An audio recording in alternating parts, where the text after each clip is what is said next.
Assalamualaikum warahmatullahi wabarakatuh. Selamat pagi dan salam sejahtera buat kita semua. Anak-anak, sebelum belajar, seperti biasa, marilah kita berdoa menurut agama dan keyakinan masing-masing. Berdoa dimulai.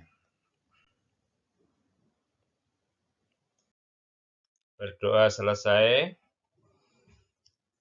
Hari ini kita akan belajar tema 9, subtema 1, pembelajaran 3, muatan IPS dan PPKN.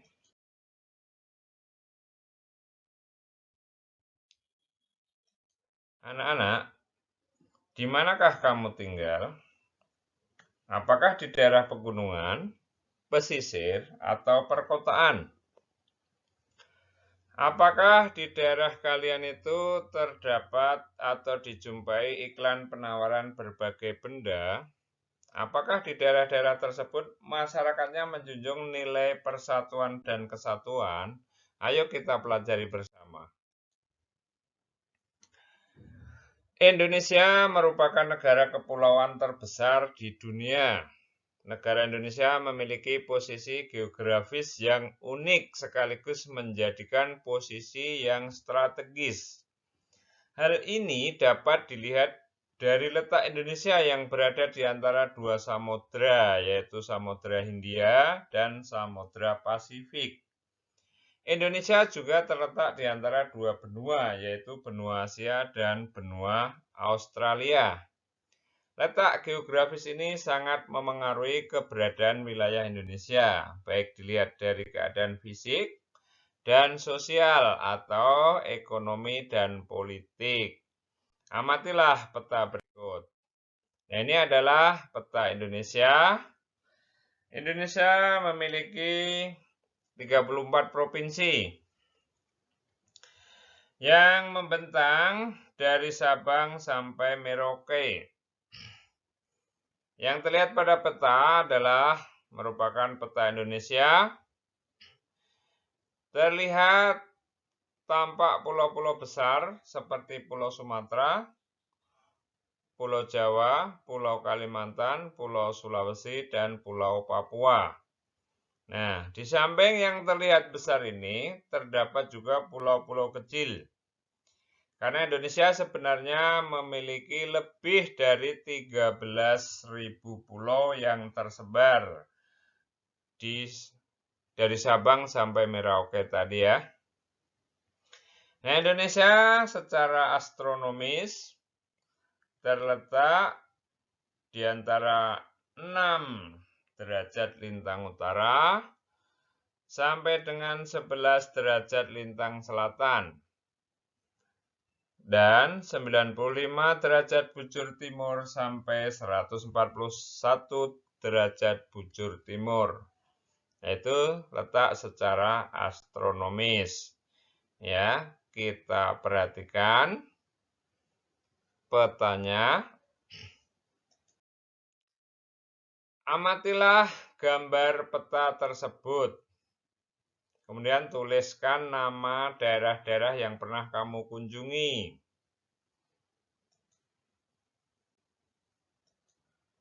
Nah, kali ini Siti mengamati gambar peta daerah tempat tinggal saudaranya di Jawa Tengah. Dengan peta, Siti mengetahui banyak hal tentang daerah di Jawa Tengah. Provinsi Jawa Tengah beribu kota di Semarang. Letak geografis kota Semarang sekitar 110 derajat bujur timur dan 7 derajat lintang selatan. Nah, tunjukkan letak Semarang pada gambar peta di atas. Kemudian lingkarilah dengan pensil berwarna. Nah, inilah peta atau ibu kota Semarang. Nah, yang ditunjukkan oleh lingkaran merah. Perhatikan baik-baik ya. Inilah letak ibu kota Semarang tadi.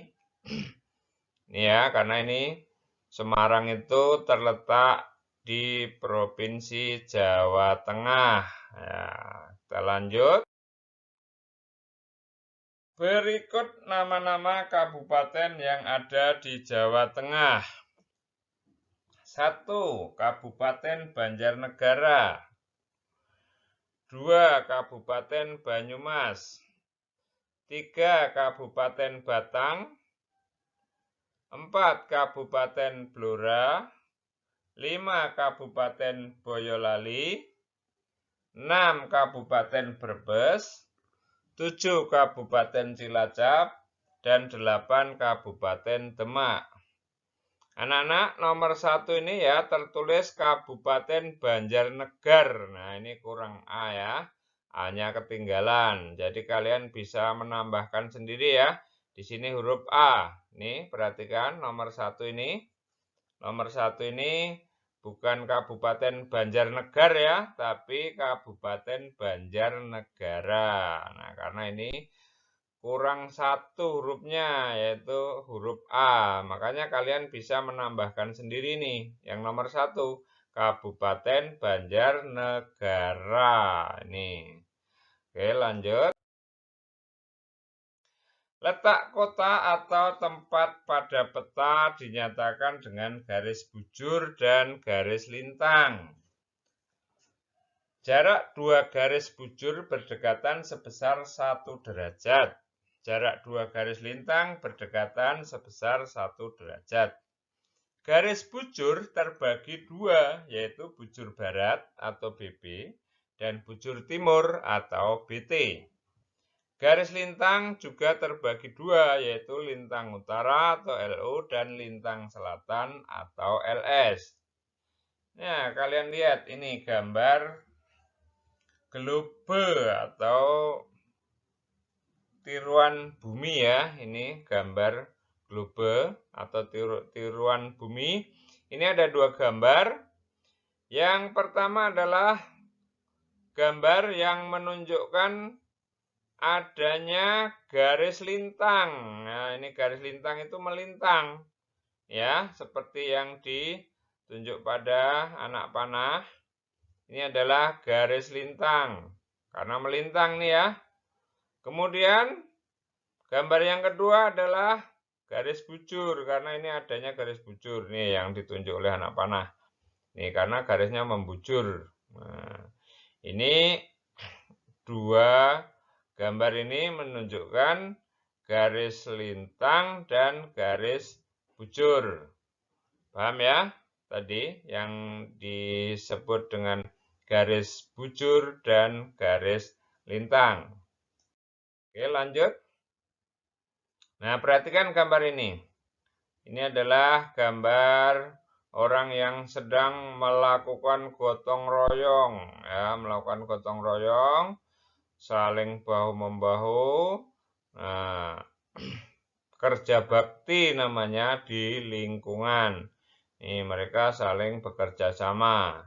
Ini, ada yang dorong arko, ada yang bawa ini garpu, ada yang bawa sekop, ada yang pegangin karung, ada yang pegang cangkul, dan ini ada yang manjat memperbaiki lampu listrik jalanan ya.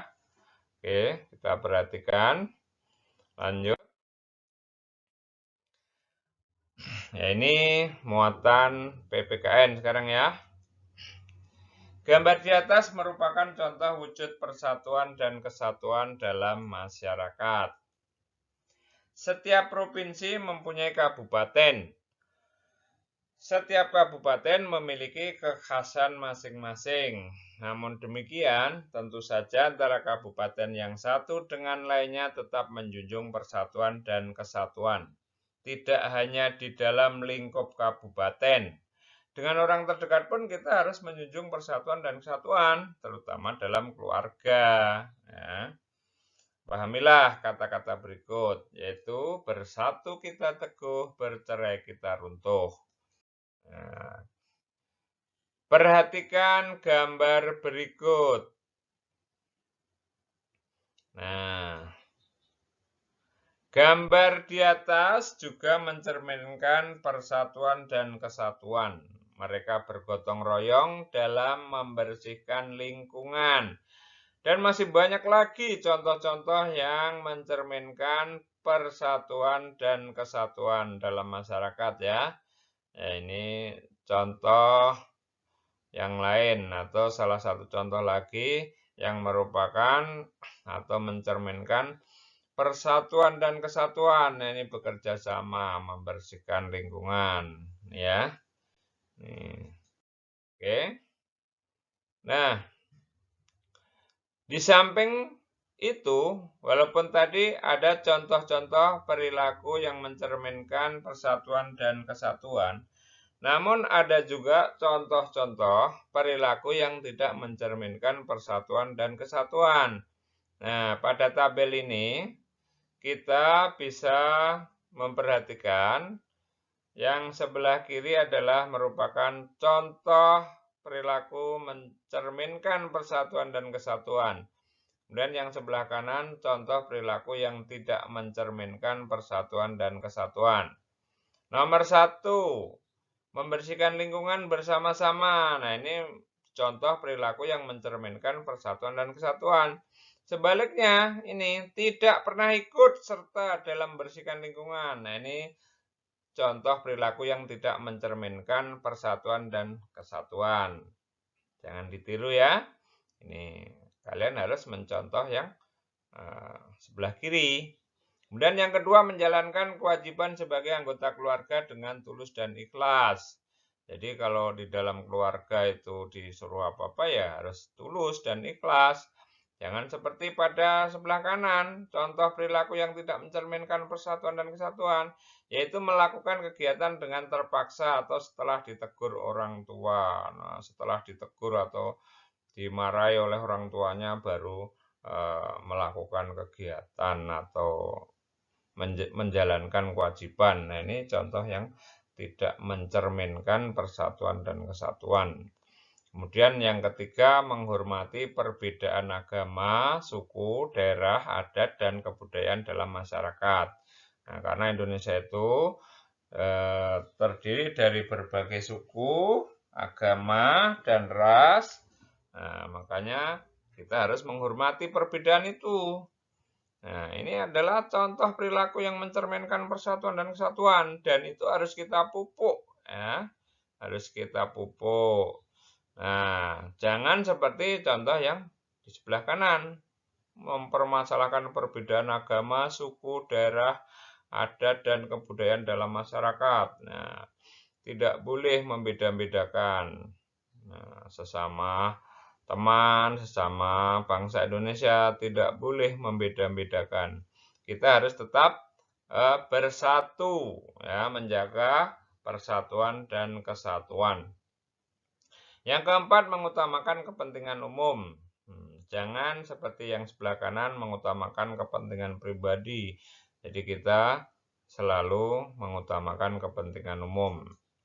Ya, meskipun tahu kan bahwa ada perilaku yang mencerminkan persatuan dan kesatuan dalam masyarakat.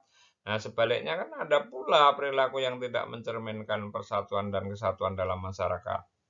Nah, coba diskusikan secara kelompok bersama 3 orang temanmu perilaku tersebut. Nah, kemudian tuliskan contoh-contoh dari kedua perilaku tersebut. Nah, dalam tabel berikut ini ya, dalam tabel ini yang tadi sudah Pak Guru bacakan, nah, kalian bisa mendiskusikan dengan teman kalian. Nah, ini yang kelima. Yang kelima ini saling menghormati antar sesama anggota masyarakat. Nah, jangan seperti yang sebelah kanan, saling ngecek dan menganggap kelompoknya yang paling baik. Nah, itu tidak boleh. Nah, itu tidak mencerminkan perilaku persatuan dan kesatuan. Kita harus saling menghormati antar sesama anggota masyarakat. Ya.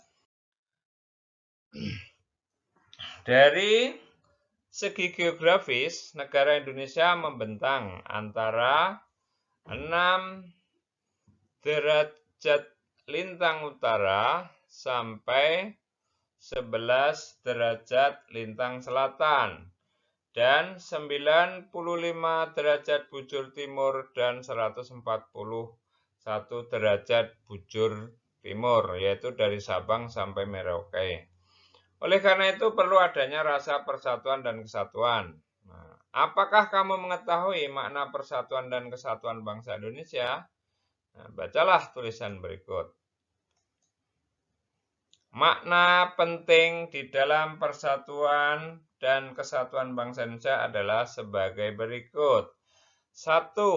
Persatuan dan kesatuan menjalin rasa kebersamaan dan saling melengkapi antara satu dengan yang lain. Yang kedua, menjalin rasa kemanusiaan dan sikap saling toleransi serta rasa harmonis untuk hidup berdampingan secara rukun dan damai. Kemudian menjalin rasa persahabatan, kekeluargaan, dan sikap tolong-menolong antar sesama, serta sikap nasionalisme. Dapat disimpulkan bahwa makna dari sebuah persatuan dan kesatuan bangsa Indonesia yaitu harus saling bahu-membahu dalam mempertahankan dan mengisi kemerdekaan. Untuk memperkukuh persatuan dan kesatuan bangsa Indonesia, mari kita serukan ajakan seperti pada gambar berikut. Nah, ini marilah kita memperkukuh persatuan dan kesatuan bangsa untuk meneruskan pembangunan nasional. Ini mari kita serukan seperti gambar pada berikut ini. Terima kasih, mudah-mudahan kalian paham. Wassalamualaikum warahmatullahi wabarakatuh.